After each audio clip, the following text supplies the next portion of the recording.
ચાલો હાલો હવે પોતપોતાની ચર્ચા છે બંધ અને અહીંયા ધ્યાન જો છેલ્લે મેં તમને આપણે આમ જોવા જઈએ તો બે છે એને અલગ કરતા જોઈએ આલ્કેન અને હેલો આલ્કેન પછી એ હેલો આલ્કેનની અંદર તમને અલગ અલગ ક્રમ હતા પ્રાથમિક દ્વિતીય તૃતીયક છે કદાચ કાર્બનની સંખ્યા છે વધારે ઓછી આપેલી છે તો એને કેવી રીતે તમારે ગોઠવવા બરાબર તો એના માટેની આપણે ચર્ચા કરી હજી આને આ જ ચેપ્ટરમાં આપણે હજી ત્રીજા નંબરનો જે સંયોજન છે હર્ષિલ હવે મોઢું બંધ ભેલા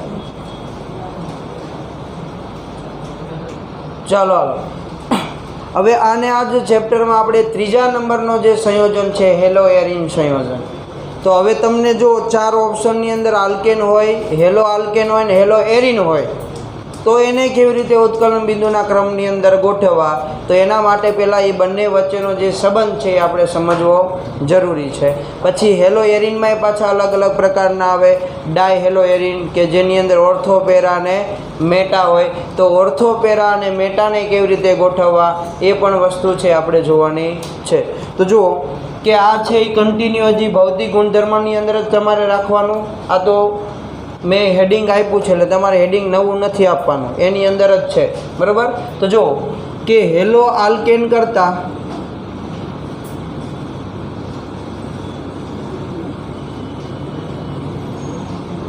હેલો એરિનમાં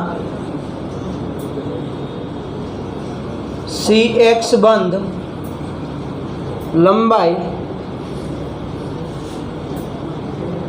ટૂંકી હોવાથી તો જો બંધ લંબાઈ કેવી છે ટૂંકી અને બંધ લંબાઈ ટૂંકી હોય તો આકર્ષણ કેવું હોય વધારે હોય ને બરાબર અને આકર્ષણ વધારે હોય તો ઉત્કલન બિંદુ કેવા હોય વધારે હોય એટલે કે જે હેલો આલ્કેન છે એની અંદર કાર્બન અને હેલોજન વચ્ચેની જે બંધ લંબાઈ છે એની સાપેક્ષે હેલો એરિનમાં કાર્બન અને હેલોજન વચ્ચેની બંધ લંબાઈ કેવી છે ટૂંકી રીઝન શું તો કે એની અંદર બેન્ઝીન રિંગ છે ને ઇલેક્ટ્રોન આકર્ષક સમૂહ છે બેન્ઝીન રિંગ કેવી છે ઇલેક્ટ્રોન આકર્ષક સમૂહ એટલે હવે તમે નેક્સ્ટ ટાઈમ આવો ત્યારે તમારે ધોરણ 11માંથી આટલી બાબત જોઈને આવવાની છે હું જે કહું એ કે જે આપણે આગળના ચેપ્ટરના પ્રશ્ન સમજવા માટે એટલે આના ચેપ્ટરમાં આગળની થિયરીઓ સમજવા માટે જોશે એક ઇલેક્ટ્રોન આકર્ષક સમૂહ કેટલા ઇલેક્ટ્રોન દાતા સમૂહ કેટલા એટલે પ્લસ આયસર ને માઇનસ આયસર બરાબર બીજા નંબરની વાત કરીએ તો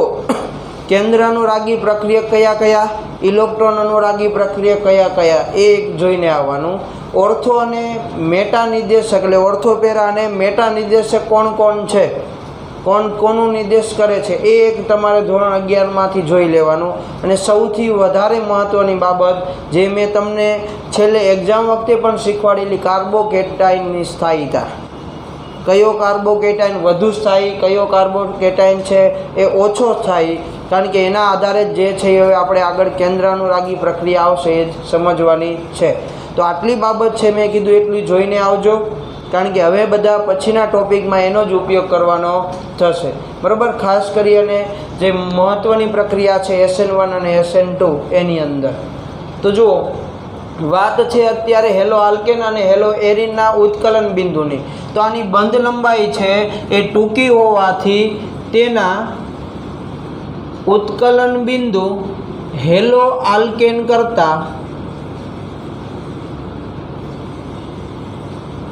કેવા હોય તો કે વધુ હોય છે ચાલો હવે ક્રમ મળી ગયો કે તમને આલ્કેન આપેલું હોય બરાબર હેલો આલ્કેન આપેલું હોય અને હેલો એરિન આપેલું હોય તો સૌથી પહેલાં તમારે આલ્કેન છે એના ઉત્કલન બિંદુ ઓછામાં ઓછા હોય પછી કોને ગોઠવવાના વચ્ચે હેલો આલ્કેનને એ બધાય વ્યવસ્થિત નિયમ પ્રમાણે ગોઠવાઈ જાય પછી જ કોના ઉત્કલન બિંદુ આવે હેલો એરિનને આવે સમજાણું જે કીધું એ તો 3 પેટર્ન છે એક જ ચેપ્ટરની અંદર આવી હજી જે છે આગળ આલ્કોહોલ ફિનોલ ઇથરની અંદર આવે એ અલગ બરાબર ચાલો તો આની અંદર આપણે આટલી બાબત સમજ્યા હવે જોઈએ તો સમાન ડાયહેલો મતલબ સમાન શબ્દ શું લેવા મૂકો કે જે હેલોજન જોડાયેલો છે કેવા હોવા જોઈએ એક સરખા જ હોવા જોઈએ એના માટેની વાત છે અને આપણને ગોઠવવાના કહેશે તો એ જ પ્રમાણે કહેશે તો સમાન ડાયહેલો બેન્ઝીન લખી દઈએ એરિનની જગ્યાએ, એનું જ ઉદાહરણ લેશું. તો બેન્ઝીનના ઉત્કલન બિંદુ લગભગ સમાન હોય છે. જો શબ્દ મેં એવો વાપર્યો છે લગભગ સમાન હોય છે, પરફેક્ટ સમાન હોય એવું કીધું નથી. એટલે તમે એના ઉત્કલન બિંદુ જોશો તો કંઈક 448, 452, 446 કે 42 એવા મળશે, પણ એના મૂલ્ય એકબીજાના કેવા છે? નજીક છે. બરાબર. તો આના ઉત્કલન બિંદુ છે એ લગભગ કેવા મળે? સમાન. પરંતુ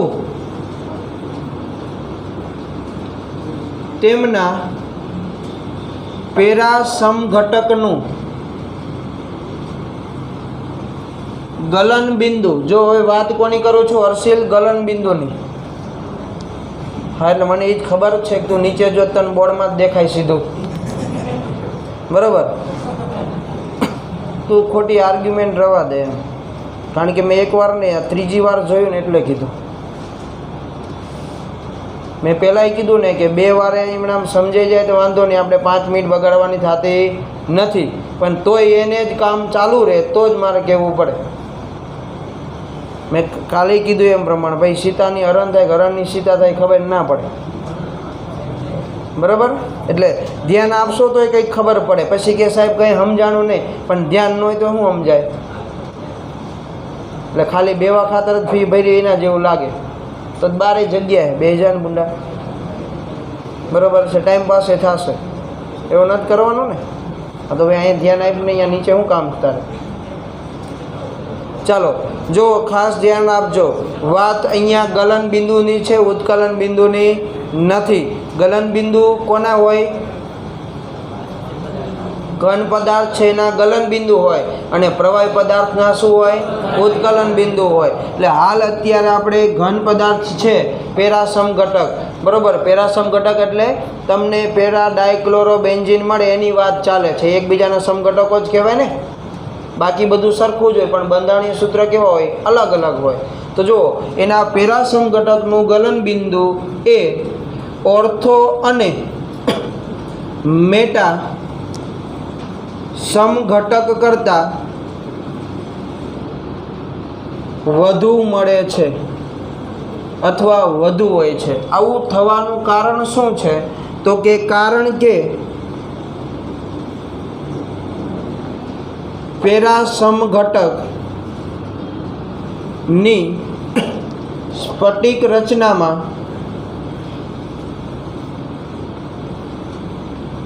ગોઠવણી સમમિત હોવાથી. એટલે શું? તો જો પેરાસમ ઘટક એટલે એક ઉપર હોય ને એક ક્યાં હોય? નીચે હોય. તમારે એને ગોઠવવા હોય કોઈ બોક્સની અંદર તો જુઓ, જો તમે સરળતાથી ગોઠવી શકો બાજુમાં, કારણ કે એક ક્લોરીન નડવાનો નથી. પણ મેટા હોય તો કે એક ક્લોરીન ક્યાં હોય? સાઈડમાં હોય. તો બીજો ને એવો ઘટક ગોઠવો તો એ ક્લોરીન છે એને શું કરશે? નડશે. મતલબ 2 અણુઓ વચ્ચેનું અંતર શું થાય? વધે ને. 2 અણુઓ વચ્ચેનું અંતર શું થાય? વધે. તો જો ગલન બિંદુ એટલે શું? તો કે 2 અણુઓ વચ્ચે જેટલું આકર્ષણ વધુ હશે ને એટલો એને પીગાળવા માટે તમારે ઉર્જા વધારે આપવી પડે. 2 અણુ વચ્ચેનું જેટલું આકર્ષણ ઓછું એટલું એને પીગાળવા માટે ઉર્જા ઓછી આપવી પડે. તો જે પેરાસમ ઘટક છે એની સ્ફટિક રચનામાં, સ્ફટિક રચના એટલે શું? તો મેં તમને વાત કરી NaCl છે એ સ્ફટિક છે. તો ચોક્કસ પ્રમાણની અંદર NaCl આપણે રાઉન્ડ કરીને લખેલું પણ હતું, તો એવી રીતે ગોઠવાયેલા હોય. એટલે તમે પહેલું ચેપ્ટર ભણશો ઘન અવસ્થા, એની અંદર આ જ ભણવાનું છે, સ્ફટિક રચના. ઘન પદાર્થની રચના કેવી હોય એના માટેની માહિતી. તો એની જે સ્ફટિક રચના છે એ કેવી હોય? સમમિત હોય. એના લીધે જે છે એના ગલન બિંદુ ખૂબ જ કેવા હોય? ઊંચા હોય છે. રેડી? ચાલો, હવે જુઓ કે આના માટે જ જે છે એ મારે ઉત્કલન બિંદુ અને ગલન બિંદુના ક્રમ જે છે એ લખવા છે. તો હું અત્યારે 3 છે એ બંધારણો અહીંયા દર્શાવું છું. ચાલો, અહીંયા ક્લોરીન, અને છેલ્લું જે છે એ કેવું છે? પેરા. એટલે અહીંયા ક્લોરીન. બરાબર. ચાલો, આનું નામ લખવું છે. શું લખાય? આનું નામ શું થાય? Ortho dichloro benzene. રેડી? આનું નામ મેટા ડાઇક્લોરોબેન્ઝીન. ચાલો આને મારે ઉત્કલન બિંદુ અને ગલન બિંદુના ક્રમમાં ગોઠવવાના છે અને આનું નામ છે પેરા ડાઇક્લોરોબેન્ઝીન. તમારા બુકની અંદર જોશો તો બધાના ઉત્કલન બિંદુના મૂલ્યો આપેલા છે, જે ક્યારેય આપણે ગોખવાના હોતા નથી. બરાબર? એ આપણા માટે કોઈ જ મહત્ત્વ ધરાવતા નથી, ફક્ત એ ક્રમ નક્કી કરવા માટે ઉપયોગી થશે કે ભાઈ આનું ઉત્કલન બિંદુ આટલું આપેલું છે તો આ વધારે પહેલાં આવશે ને આ પછી આવશે. એટલે જુઓ અહીંયા જે હું દર્શાવું છું, પહેલાં ગલન બિંદુ છે એનો ક્રમ છે એ લખાવું છું. તો ધ્યાન રાખજો, ગલન બિંદુ સૌથી ઓછું વધુ કોનું કીધું? પેરાનું. એટલે પેરા ક્યાં આવશે? સૌથી પહેલાં. એ પછી બ્રોમો હોય તોય ભલે, આયોડો હોય તોય ભલે, બધામાં સેમ જ રહે. બરાબર? તો સૌથી વધારે ગલન બિંદુ પેરાનું, પછી ઓર્થોનું અને પછી મેટાનું. રેડી? તો હવે તમને આ ક્રમ યાદ રહે તો એ પ્રમાણે આ સ્ટ્રક્ચરને ગોઠવતા આવડે ને? તો તમને જે એક્ઝામમાં પ્રશ્ન પૂછાય આવા પ્રકારના જ હોય કે અહીંયા તમને આવા 3 સ્ટ્રક્ચર આપ્યા છે, આને 1નો નંબર આપ્યો, આને 2 અને આને 3. તો આવા 3 નંબર આપી દીધા છે. તમને એમ કે નીચેનામાંથી કયો ઉત્કલન બિંદુનો ક્રમ સાચો છે, તો પછી 1, 2, 3 ને એમની રીતે જે થતા હોય એ પ્રમાણે ગોઠવેલા હોય. જે કીધું એ સમજણ પડી? બુક લીધી હશે તમે તો બુક જ્યારે આવશે ત્યારે જોજો કે આ ટોપિક પતે પછી એમાં તો મેં તમને કીધું એમ ટોપિક વાઇઝ શું છે, MCQ આપેલા છે. એટલે તમે આ ટોપિક પતે પછી જોજો, તમને આવા ઉત્કલન બિંદુના ક્રમના ઘણા બધા ઉદાહરણવાળા MCQ આપેલા હશે. કારણ કે તમે જેટલી જ વસ્તુ છે જોશો અને સોલ્વ કરશો એટલે જ વધારે આવડશે. આ તો મેં 3 આપ્યા છે, તો એક્ઝામમાં જરૂરી નહીં કે 3 ના જ તમને ઉત્કલન બિંદુ અને ગલન બિંદુના ક્રમ આપે, એ તો ગમે ના આપે. તો એના માટે જે છે પ્રેક્ટિસ જેટલી વધુ એટલા જ વધુ તમને આવડશે. બરાબર? ચાલો હવે જોઈએ ઉત્કલન બિંદુ. એટલે ભૂલ ન કરતા, ગલન બિંદુ પૂછવું હોય તો ઉત્કલન બિંદુનો ક્રમ ન લખી રાખતા, કારણ કે બંને કેવા હશે? અલગ અલગ. તો જો ઉત્કલન બિંદુના ક્રમની વાત કરીએ તો ઓર્થો છે એનું ઉત્કલન બિંદુ સૌથી વધારે હોય, પછી કોનું આવશે? પેરાનું, અને પછી કોણ? મેટા. એટલે જો બંનેની અંદર આટલો ફેર છે. તો જો પ્રશ્ન આવી રીતે પૂછાઈ શકે કે નીચેનામાંથી કયું ક્રમ યોગ્ય નથી અથવા કયો ક્રમ યોગ્ય છે. બરાબર? તો એની અંદર 4 ઓપ્શન બનાવવા હોય તો જો કેટલી રીતે બનાવી શકે. ગલન બિંદુનો ક્રમ હોઈ શકે, ઉત્કલન બિંદુનો ક્રમ હોઈ શકે, એસિડિકતાનો ક્રમ હોઈ શકે, બેઝિકતાનો ક્રમ હોઈ શકે, એની બંધ લંબાઈનો ક્રમ હોઈ શકે. આપણે આગળ ભણી ગયા ને CX બંધનો સ્વભાવ, એની અંદર બંધ લંબાઈ હોઈ શકે, એન્થાલ્પી હોઈ શકે, દ્વિધ્રુવીય ચાક માત્રા હોઈ શકે. તો આવા તમને જેટલા પણ તમે ક્રમ ભણી ગયા છો, એની સ્થિરતા છે તો એની સ્થિરતાનો ક્રમ, એની સક્રિયતાનો ક્રમ આપણે જોઈ ગયા. તૃતીયક, દ્વિતીયક અને પ્રાથમિક યાદ હોય તો લ્યુકાસ કસોટીવાળે. બરાબર? તો આ સક્રિયતાનો ક્રમ. તો આવા 4 ઓપ્શન માટે ગમે આપ્યો પણ એમાં એક જ ક્રમ છે એ કેવો હોય? ખોટો હોય. તો આ બધા ક્રમ આવડતા હોય ત્યારે એમાંથી આન્સર મળે, ખાલી એક આવડતો હોય તો નહીં. બરાબર? તો આ વાત હતી એના ગલન બિંદુ અને ઉત્કલન બિંદુની વાત. હવે જે છે એના નવો ગુણધર્મ છે જોઈએ તો ખાસ ધ્યાન રાખજો કે તમને કોઈ પણના ઉત્કલન બિંદુ કે એને કયા ક્રમમાં ગોઠવી દેશું? ઓર્થો, પેરા અને મેટાના ક્રમમાં. ગલન બિંદુ કે તો પેરા, ઓર્થો અને મેટાના ક્રમમાં. ઓકે, ચાલો. તો હવે પછીનો નવો ગુણધર્મ કે જે હેલો આલ્કેન અને હેલો એરિન સંયોજન છે એના ઘનતા માટેનો ક્રમ. બરાબર? જે આપણે હમણાં ઉલ્લેખ કર્યો નહોતો, હું જે બોલ્યો છું જેટલા ક્રમમાં એ બાકી જ છે હજી. તો એના માટેની વાત કરીએ કે એના ઘનતાના ચડતા ક્રમમાં અને ઉતરતા ક્રમમાં ગોઠવવા છે તો કઈ રીતે ગોઠવી શકાય? તો જુઓ કે હાઇડ્રોકાર્બન સંયોજનના વ્યુત્પન્ન જેવા કે બ્રોમાઇડો અથવા બ્રોમો, આયોડો કે પોલીક્લોરો પાણી કરતાં ભારે હોય છે. એટલે કે પાણી કરતાં એમની ઘનતા કેવી હોય? વધારે હોય. તમને કમ્પેરિઝન આપ્યું હોય નીચેનામાંથી પાણી કરતાં કોની ઘનતા વધુ છે? તો તમને જો ક્લોરોબેન્ઝીન આપેલું, સોરી બ્રોમોમિથેન આપેલું હોય, બ્રોમો ઇથેન આપેલું હોય, કે બ્રોમો પેન્ટેન આપેલું હોય, કે આયોડો પેન્ટેન આપેલું હોય, તો આ બધાની ઘનતા છે પાણી કરતાં કેવી છે? વધારે છે. બરાબર. અને હવે ઘનતાને ક્રમમાં ગોઠવવી છે તો કેવી રીતે ગોઠવશો? તો એના માટેની આ એક જ લાઈન છે આપણે યાદ રાખવાની છે. તો જો જે સંયોજનમાં કાર્બન પરમાણુની સંખ્યા વધવાથી કે હેલોજન પરમાણુની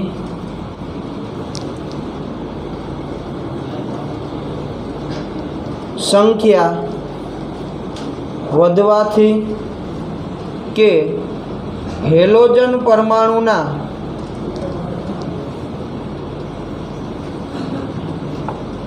પરમાણુય દળ વધવાથી ઘનતામાં વધારો થાય છે. ચાલો ઉદાહરણ દ્વારા સમજીએ. તો જો મેં 3 બાબતો લખી છે. કાં કાર્બનની સંખ્યા વધે તો ઘનતામાં શું થાય? વધારો. કાં હેલોજનની સંખ્યા વધે તો પણ ઘનતામાં શું થાય? વધારો થાય. અને કાં હેલોજન પરમાણુ છે એના પરમાણુય દળ છે એ વધે તો પણ એની ઘનતામાં શું થાય? વધારો. મતલબ હેલોજન પરમાણુ બદલાય. ક્લોરીન કરતાં કોનું પરમાણુ દર વધારે હોય? ક્લોરીનનું. તો જો ફ્લોરીન, ક્લોરીન, બ્રોમિન, આયોડિનવાળા સંયોજન હોય અને તમને એના ઘનતાના ચડતા ક્રમમાં ઉતરતા ક્રમમાં ગોઠવવાના કહે તો તમારે કઈ વસ્તુને ધ્યાનમાં લેવી પડે? પરમાણુય દળને. અલગ અલગ હેલોજન હોય તો બરાબર. પણ તમને ક્લોરોમિથેન, ક્લોરોઇથેન, ક્લોરોપ્રોપેન બરાબર આવા સંયોજનો આપ્યા છે તો કેને ધ્યાનમાં લેવા પડે? કાર્બન પરમાણુની સંખ્યાને. પણ મોનોડાઇટ, ટ્રાય, ટેટ્રા, પેન્ટા, હેક્ઝા, હેપ્ટા આવા તમને જો હેલો આલ્કેન સંયોજનો આપેલા હોય તો કોને ધ્યાનમાં લેવા પડે? હેલોજન પરમાણુની સંખ્યાને. કારણ કે મોનોમાં એક જ હેલોજન હોય, ડાયમાં કેટલા હેલોજન હોય? 2 હોય, ટ્રાયમાં કેટલા હોય? 3. તો જો જેમ હેલોજન પરમાણુની સંખ્યા વધે એમ પણ ઘનતામાં શું થાય? વધારો. બરાબર. તો ઉદાહરણ તરીકે આપણે જોઈએ તો જો ઉદાહરણ તો ખાલી એક સમજવા માટે છે, બાકી એમને બનાવવા આવા હોય તો એવા મજા આવે એટલા પ્રશ્ન બનાવી શકે. અને અહીંયાથી હું બોલું છું તો ટાઈમ પાસ કરવા માટે નથી બોલતો, યાદ રાખજો. કારણ કે અહીંયાથી બોલેલા બધા જ શબ્દો છે એને હું મારા પેપર કાઢવા વખતે ઉપયોગ કરીશ. અને 11મા ધોરણમાં તમને ખબર છે કીધેલું છે, મેં ઉપયોગ કરેલો પણ છે કે આમાં આવા પ્રશ્ન પૂછાય. એ ધ્યાન આપવું ન આપવું એ તમારા ઉપર ડિપેન્ડ છે. સાહેબ આવો પ્રશ્ન તો ક્યાંય બુકમાં લખેલો જ નથી, પણ એ અહીંયાથી મેં કીધેલો હશે કે આવા પ્રશ્ન પૂછાઈ શકે. તો એ પછી પ્રશ્ન ન હોય તો હું મારી રીતે બનાવીને મૂકીશ. કન્ટેન્ટ બહારનું કંઈ નહીં હોય. જો હું એક જ ઉદાહરણ લખાવું છું, બાકીના ઉદાહરણ તમને હું કહું એ જાતે તમારે આ લખાઈ જાય પછી આની અંદર જ કન્ટિન્યુ કરવાના રહેશે. બરાબર. ચાલો તો જો CCl4 સોરી CH2Cl2. ચાલો કોઈનું કાંઈ સજેશન હોય તો બોલી જાઓ પહેલાં, એમ બાજુવાળાને કહેતા હોય પહેલાં. નહીં ને? તો ઓકે. આ કોણ આગળ? ચાલો આનું નામ શું થાય? તો આવું ક્યાંય જોયું છે? ડાયક્લોરોમિથેન. ચાલો સામાન્ય નામ, કારણ કે એવું જરૂરી નહીં ને કે તમને ઘનતાનો ક્રમ પૂછે તો કે IUPAC નામ લખીને જ પૂછે. સામાન્ય નામ લખીને પૂછે તો મેં તો અત્યારે આ જ ઉદાહરણ તમને એક્ઝામમાં પૂછું પણ મેં બંધારણ નહીં દોરું, બધાના સામાન્ય નામ લખીને મૂકી દઈશ તો એ તો આવડવા જોઈએ ને. મેં લખાયું ક્યાંય? આ તો ચોપડાને ખોટું ન લાગે પણ ના ફેરવી લેવાય, વાંધો નહીં. બરાબર. શું લખાયું છે? ક્લોરોફોર્મ આને કહેવાય મિથિલિન ક્લોરાઇડ. મેં આવું તમને લખાવેલું છે કોષ્ટકની અંદર, જો યાદ હોય તો. એટલે જો મેં કીધું પ્રશ્ન ગમે એટલા બને, આ જ ઉદાહરણ હું લખીશ, તમે આ વ્યવહારે મસ્ત મજાનું ગોખીને જ જાશો, પણ હું અહીંયા નામ લખી નાખીશ બધાયના કે મિથિલિન ક્લોરાઇડ, ક્લોરોફોર્મ ને કાર્બન ટેટ્રાક્લોરાઇડ એની ઘનતાના ચડતા ક્રમમાં ગોઠવો. લો હાલો, પહેલાં એ જ ન ખબર પડે કે મિથિલિન ક્લોરાઇડ એટલે હું. બરાબર. એટલે પ્રશ્ન ગમે એમ ફરે, કન્ટેન્ટ બદલાવાનું નથી, એટલે આપણી પાસે બધી માહિતી હોવી જોઈએ. ચાલો હવે આને શું કહેશું? CHCl3 chloroform. ચાલો આને CCl4 શું કહેવાય? Carbon tetrachloride. તો જુઓ આની અંદર કઈ લાઈન છે ઉપયોગી થશે? હેલોજન પરમાણુની સંખ્યાવાળી. ચાલો કેટલા હેલોજન પરમાણુ? 2, અહીંયા 3 અને અહીંયા 4. મતલબ જેમ હેલોજન પરમાણુની સંખ્યા વધે એમ એની ઘનતામાં શું થાય? વધારો થાય. તો જુઓ તમારે 2 ઉદાહરણ છે એ લખવાના. કયા? તો તમારે યાદ રાખજો, હું બોલું છું. ક્લોરોફોર્મ, બ્રોમોફોર્મ અને આયોડોફોર્મ. નો આવડે તો કોષ્ટકમાં મેં બધાના સૂત્ર લખાવેલા જ છે, બરાબર. એને એની ઘનતાના ચડતા ક્રમમાં લખવાના. સમજણ પડી? ચાલો પછી બીજા નંબરનું ઉદાહરણ, ક્લોરોઇથેન, બ્રોમોઇથેન અને આયોડોઇથેન. એને એની ઘનતાના ચડતા ક્રમમાં લખવાના. આ 2 ઉદાહરણ તમારે જાતે આટલું લખાઈ જાય પછી નીચે 2 લખવાના છે. રેડી? આવડશે ને?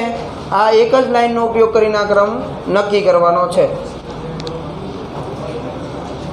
ચાલો તો હવે ચર્ચા બંધ અને અહીંયા ધ્યાન. હવે જો એની પછીનો ભૌતિક ગુણધર્મ છે એ છે દ્રાવ્યતા. એટલે કયા પ્રકારના સંયોજનની અંદર દ્રાવ્ય થાય, કેની અંદર અદ્રાવ્ય રહે અને કેની અંદર અલ્પ પ્રમાણમાં દ્રાવ્ય થાય છે અને કયો પદાર્થ, બરાબર. એટલી બાબત છે આની અંદર આપણે જોવાની છે. તો જો પહેલાં વાત કરીએ હેલો આલ્કેનની. તો હેલો આલ્કેન સંયોજન પાણીમાં અલ્પ દ્રાવ્ય હોય છે. અલ્પ દ્રાવ્ય મતલબ ખૂબ જ ઓછા પ્રમાણની અંદર દ્રાવ્ય થાય, વધારે પ્રમાણની અંદર દ્રાવ્ય થતા નથી, બરાબર. અને હેલો એરિનની વાત કરીએ તો હેલો એરિન સંયોજન પાણી સાથે H બંધ બનાવતા ન હોવાથી પાણીમાં અદ્રાવ્ય હોય છે. તો જો એ હેલો એરિન સંયોજનો છે એ પાણી સાથે હાઇડ્રોજન બંધ બનાવતા નથી. કોઈ પણ પદાર્થ છે એ ક્યારે ઓગળે, એની અંદર દ્રાવ્ય ક્યારે થાય? તો કે એના અણુ સાથે જોડાય તો, દ્રાવકના અણુ સાથે જોડાય ત્યારે.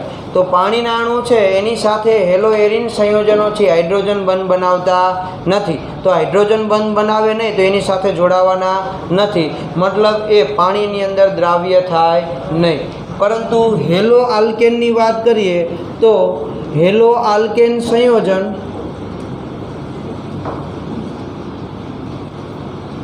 કાર્બનિક દ્રાવક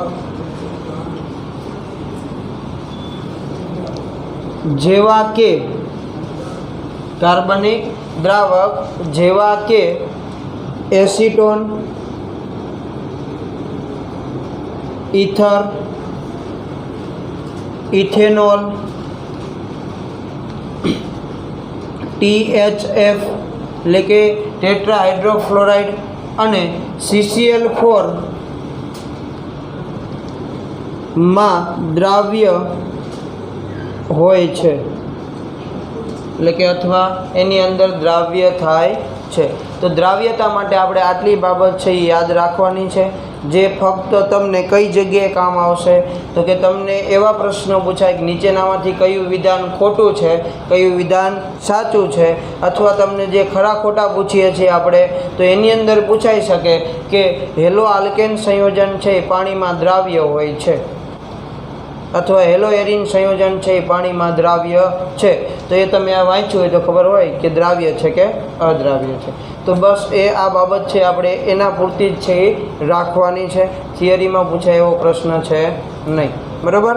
તો હવે પછીનો જે પોઈન્ટ છે કે અહીંયાથી જે બીજો અડધો પાઠ છે અહીંયાથી ચાલુ થશે. હવે જે છે એ રાસાયણિક ગુણધર્મો છે એ આપણે જોવાના છે. તો જો અત્યાર સુધી હેલો આલ્કેન છે એ આપણે બનાવ્યા ને, બધી પ્રક્રિયામાં હેલો આલ્કેન અને હેલો એરિન બનતા હતા. હવે જે રાસાયણિક ગુણધર્મો તમે ભણવાના છો એની અંદર આ હેલો આલ્કેન સંયોજન કોની સાથે પ્રક્રિયા કરશે, કઈ નિપજ આપશે, કેવા પ્રકારની પ્રક્રિયા કરશે, હવે એની આપણે ચર્ચા કરવાની છે.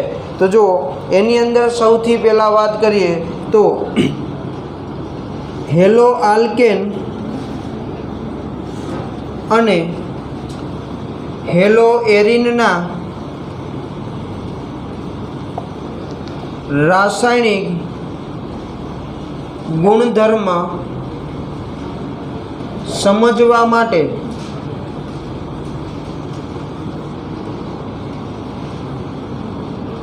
અવકાશીય રસાયણ વિજ્ઞાન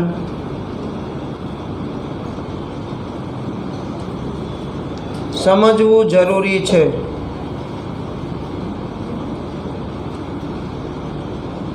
ચાલો, અવકાશીય રસાયણ વિજ્ઞાન એટલે શું પાછું એ ખબર હોવી જોઈએ આપણને, બરાબર.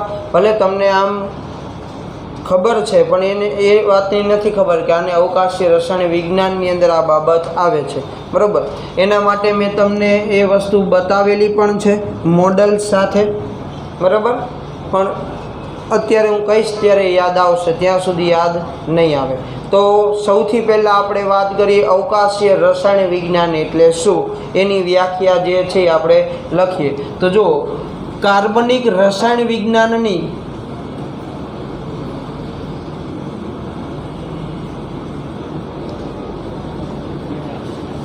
જે શાખામાં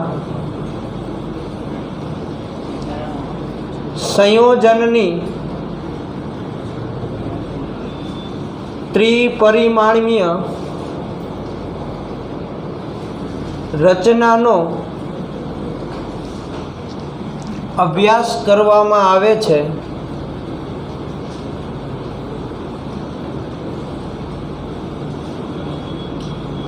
તેને શું કહેવામાં આવે છે, અવકાશીય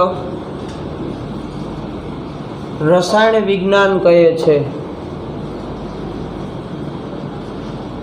ચાલો, ચેપ્ટર નંબર 4 ની અંદર મેં તમને મિથેન છે, પાણી છે, એના અણુના મોડલ દેખાડ્યા હતા, યાદ છે? મેં તમને કીધું હતું કે આની ગોઠવણી તો ભલે આપણે CH4 લખીએ છીએ પણ એનો આકાર સમચતુષ્ફલકીય છે, તો એ આવી રીતે ગોઠવાયેલા હોય, બરાબર. ત્રિપરિમાણીયનો મતલબ શું, 3D. ત્રણે ત્રણ છે એ સમતલની અંદર તમને જોવા મળે. એટલે કાર્બનિક રસાયણ વિજ્ઞાનની એવી શાખા કે જે અણુ છે એના કેવા બંધારણીય ત્રિપરિમાણીય બંધારણ છે એનો જો અભ્યાસ કરવામાં આવતો હોય તો એને શું કહેવામાં આવે, અવકાશીય રસાયણ વિજ્ઞાન કહેવામાં આવે. અને જેને સમજવા માટે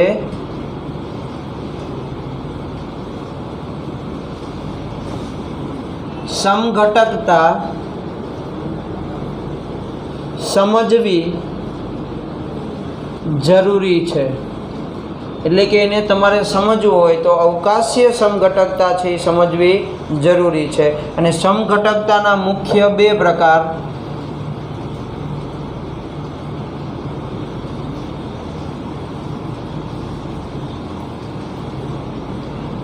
પ્રકાર, જેની અંદર આપણે આ બંને પ્રકારની અંદર થોડી ઘણી માહિતી આપણને મળેલી છે, બરાબર. એનાથી વાત કરીએ તો પહેલી સમઘટકતા બંધારણીય સમઘટકતા, જે ધોરણ 11ની અંદર તમે ભણ્યા છો ને, કે બંધારણ એટલે શૃંખલા સમઘટકતા હોય, ક્રિયાશીલ સમૂહ સમઘટકતા હોય, આવી બધી બાબતો બંધારણના આધારે જે સમઘટકતા છે એ આપણે જોઈએ, બરાબર. ચાલો, બીજા નંબરની સમઘટકતા છે એ છે અવકાશીય સમઘટકતા. તો આ બે પ્રકારની સમઘટકતાઓ છે એ આપણે સમજવી જરૂરી છે. પણ એમાંથી આપણે અવકાશીય રસાયણ વિજ્ઞાન સમજવું હોય તો કઈ સમઘટકતા સમજવી પડશે, તો કે અવકાશીય સમઘટકતા. ચાલો, બુકની અંદર તમને ખાલી આની ચર્ચા કરેલી છે, એને આપણે ચાર્ટની અંદર કન્વર્ટ કર્યું છે, બરાબર. ચાલો, તો અવકાશીય સમઘટકતા એના બે ભાગ પડે. કેટલા ભાગ? બે. કયા કયા બે ભાગ એ જોઈએ તો પહેલા નંબરનો ભાગ છે એ છે અણુકોણાત્મક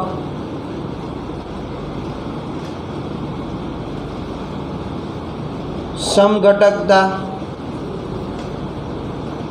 અને બીજા નંબરના ભાગની વાત કરીએ તો એ ભાગ છે વિન્યાસી સમઘટકતા. ચાલો, અણુકોણાત્મક સમઘટકતા ધોરણ 11 ની અંદર ચેપ્ટર નંબર 13 માં આવે છે, જે કદાચ તમે સિલેબસ નીકળી ગયો હોય તો ભણ્યા હશો પણ ખરા, કદાચ નહીં ભણ્યા હોય પણ ક્યાંક તમે એવા આકૃતિ છે, આવા ચકેડા જોયા હશે કે દોર્યા હોય ને અહીંયા ઉપર કંઈક છે આવી રીતે દર્શાવેલા હોય. આવા પ્રકારના ચકેડા તમારા બુકમાં ધોરણ 11 ની બુકમાં છે, બરાબર. પણ એ કદાચ ભણ્યા હોય કે ન ભણ્યા હોય પણ JEE નીટ વખતે તમારે એની જરૂર પડશે. તો જો એ અણુકોણાત્મક સમઘટકતાની વાત કરીએ તો બે પ્રકારની સમઘટકતા છે. એની અંદરથી પહેલી છે સ્ટેગર્ડ,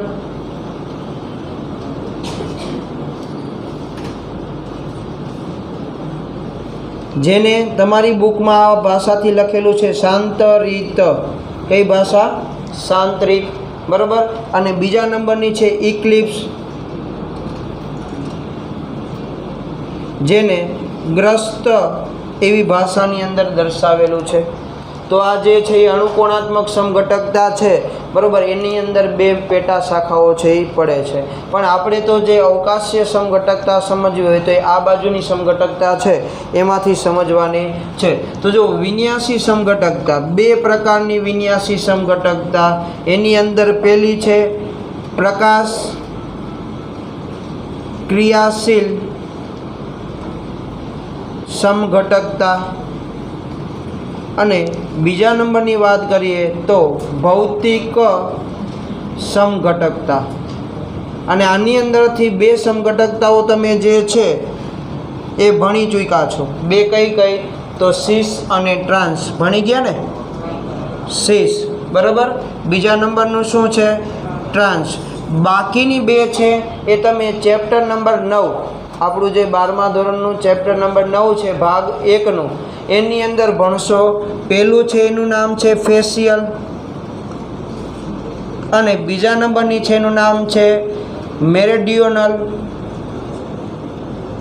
બરાબર. જે ભૌમિતિક સમઘટકતા છે એના બે ભાગ છે, પણ એ તમે ચેપ્ટર નંબર 9 ની અંદર ભણશો. પણ હવે જો આપણા માટે તો જરૂરી અહીંયા રહેલી બે સમઘટકતાઓ છે, જેની અંદર એકનું નામ છે ડેક્સ્ટ્રો. શું નામ છે? ડેક્સ્ટ્રો, બરાબર. જેને સ્મોલ ડી અથવા પ્લસ વડે દર્શાવવામાં આવે. કેના વડે દર્શાવવામાં આવે? સ્મોલ ડી અથવા પ્લસ ચાર્જ વડે. જો તમે આવા નામ સાંભળ્યા છે, ડી ગ્લુકોઝ, એલ ગ્લુકોઝ, બરાબર છે. એવી જ રીતે બાયોલોજીવાળા હશે તો કદાચ ક્યાંક એમને જૈવિક અણુ પાઠ છે આપણો 14મો, ત્યારે તમે આનો ઉપયોગ કરશો. બાયોલોજીવાળા હોય તો એને લગભગ 11મા ધોરણમાં આવી ગયો છે આ જૈવિક અણુવાળો પાઠ, બરાબર. પણ આપણે તમને ચેપ્ટર નંબર 14 છે એની અંદર આપણે સમજવાનું. મને ખબર છે તમે ગણિતમાં જ છો, બરાબર છે, પણ હું ખાલી વાત કરું છું કે એની અંદર 11મા ધોરણની અંદર આવી ગયો એ પાઠ, બરાબર.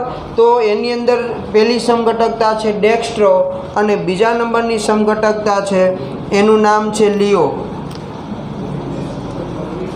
જો યાદ રાખજો કે આને સ્મોલ એલ વડે દર્શાવાય અથવા કઈ સંજ્ઞા વડે દર્શાવાય?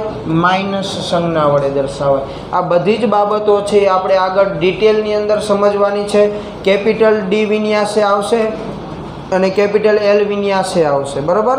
તો આજે આપણે ફક્ત અહીંયા સુધી રાખીએ છીએ. નેક્સ્ટ ટાઈમ જે છે ત્યાંથી આગળ વધશું.